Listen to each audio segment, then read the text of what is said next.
Hey guys, it's Mindy. I'll give you an update on the sports bar project. Y'all come look around.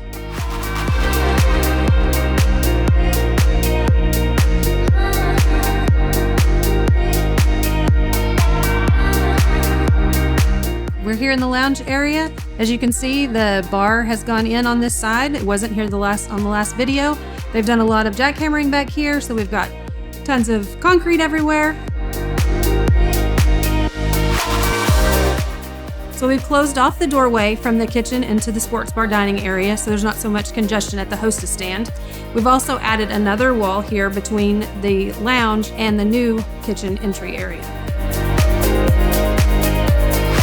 In addition to the construction, we've got a lot of paint going in. So we've got a blue accent wall. All the other walls are going to be painted white. It's going to be very pretty in here.